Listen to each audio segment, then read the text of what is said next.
Ring Magazine had their award show over the weekend. A lot of people's out there. Devin the Dream Haney, Ryan Garcia, Teofimo Lopez. Turki just rebought Ring Magazine. This is a great thing for boxing. You got to see a lot of fighters out there. Well, I noticed Gervonta Tank Davis wasn't out there. Now, I'm looking at this article from Forbes Magazine where it says Gervonta Tank Davis goes off on Turki Al-Sheikh. Now, this is what Gervonta Tank Davis had to say about the award ceremony. Quote, why didn't they invite everybody? But they invited the people that they deal with. Get the F out of here. Look at that little rat thinking he came up with something. Talking about Eddie. Now tell them all to fight each other since they have a heavy roster. Then he also has this to say, quote, they want to act like this guy is good for boxing when he ain't good at ish. Talking about Turki. If so, why is he not building up the people where he's from? This guy knows ish about boxing at all. This is who they are turning to. All D-eaters. I don't know what Gervonta Tank Davis, I don't know why he put this tweet out, honestly.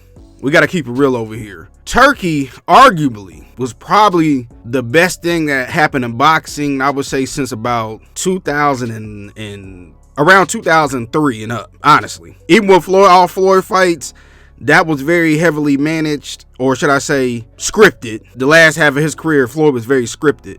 But this is what I've noticed with Turki, right? Turki actually had Wilder and Joshua at a press conference together. Now, they didn't fight, but they were on the same undercard for $40. Turki has made the fights that fans want to see. And as the brother Blue said, the undercard be stacked. From fight to fight, you gotta watch them because you never know. Like, each fight is a good fight. Normally, when you watch boxing fights, you don't know who on the undercard. If you're a casual fan, it's not the fights people want to see. So only time people really pay attention is to when the main event's on.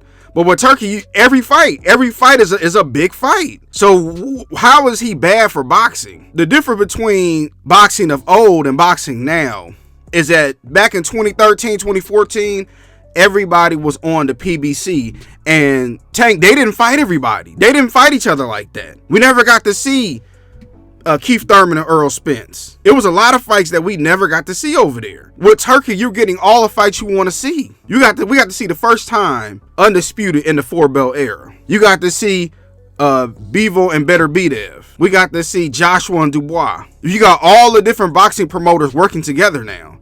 You got rumors that Top Rank's going over there in the summertime. Eddie Hearn's over there. Frank Warren's over there. I heard they just signed Inoue. Or the Inoue's over there. Like, everybody's starting to go over there because Turki is backed by the Saudi, even though he's from Saudi Arabia too. He's backed by those billionaires out there. So it's nothing for them to make a fight.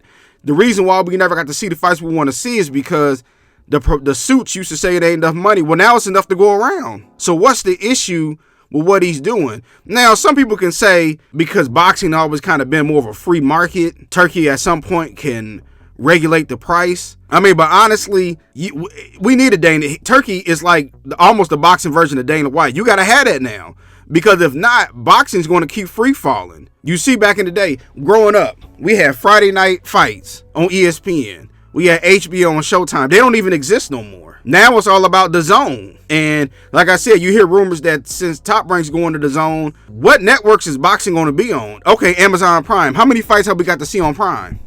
Because you hear rumors that, or from what they're saying, is that they're not putting up any money for fights. So where are we really going to see all these fights we want to see? It's going to have to be on the Zone. And it's crazy because remember, they came out years ago and it was, some people was Showtime, some people was Zone Rider, and look, the Zone then took over. So I hear what you saying, Tank. You seeing that Turki's buying everybody up, but man, at some point you gonna have to move over there because what I'm hearing, the money ain't right over there on the Amazon side. They're not giving no guaranteed money no more. It's almost like they over there independent. And if that's not true, then how come we're not seeing none of the fights? What happened to Keith Thurman, Mikey Garcia, all these people? What happened to all these people that's under the PBs? They got almost 100-something fighters over there. You don't really hear from Sam Watson no more.